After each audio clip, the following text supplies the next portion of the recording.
રાજકોટ જિલ્લાના ઉપલેટા ખાતે પોરબંદર લોકસભાના સાંસદ અને કેન્દ્રીય મંત્રી ડોક્ટર મનસુખ માંડવિયા આવી પહોંચ્યા। શહેરના માનવ સેવા ટ્રસ્ટ તથા ભારતીય જનતા પાર્ટીના સંયુક્ત ઉપક્રમે આયોજિત સર્વરોગ નિદાન કેમ્પના કાર્યક્રમમાં આપી હાજરી। માનવ સેવા ટ્રસ્ટ દ્વારા છેલ્લા 23 વર્ષથી વિવિધ સેવાકીય પ્રવૃત્તિઓ સાથે સર્વરોગ નિદાન કેમ્પનું પણ દર મહિનાના ત્રીજા રવિવારે કરવામાં આવે છે આયોજન। રાજકોટ જિલ્લાના ઉપલેટા ખાતે પોરબંદર લોકસભાના સાંસદ અને કેન્દ્રીય મંત્રી ડોક્ટર મનસુખ માંડવિયા આવી પહોંચ્યા। શહેરના માનવ સેવા ટ્રસ્ટ તથા ભારતીય જનતા પાર્ટીના સંયુક્ત ઉપક્રમે આયોજિત સર્વરોગ નિદાન કેમ્પમાં કાર્યક્રમમાં આપી હાજરી। માનવ સેવા ટ્રસ્ટ દ્વારા છેલ્લા 23 વર્ષથી વિવિધ સેવાકીય પ્રવૃત્તિ સાથે સર્વરોગ નિદાન કેમ્પનું પણ દર મહિનાના ત્રીજા રવિવારે કરાય છે આયોજન।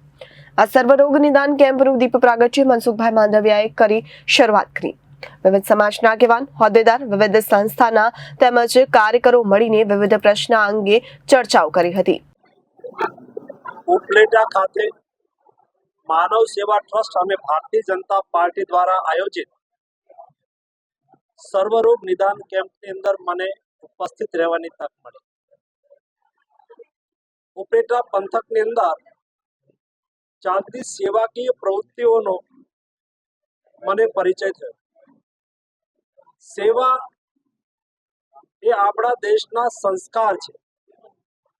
સેવા થકી પરોપકાર વૃત્તિ વ્યક્ત કરવા માટે જેનાથી જે થઈ શકે તે, જેની પાસે સંપત્તિ છે એવા લોકો આર્થિક દાન કરે છે, જેની પાસે કૌશલ્ય છે એવા લોકો પોતાના કૌશલ્યનો ઉપયોગ કરે છે, અને જેના પાસે આ બેમાંથી એક પણ નથી એવા લોકો વ્યક્તિગત એટલે કે તનથી મદદ કરે છે।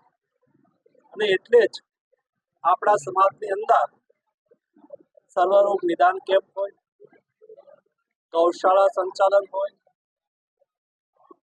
ડિઝાસ્ટર જેવી પરિસ્થિતિની અંદર સહયોગી થવાનું કામ હોય, આવા બધા જ કામોની અંદર સમાજનો સહયોગ એ બહુ મહત્વપૂર્ણ રહેતો હોય છે।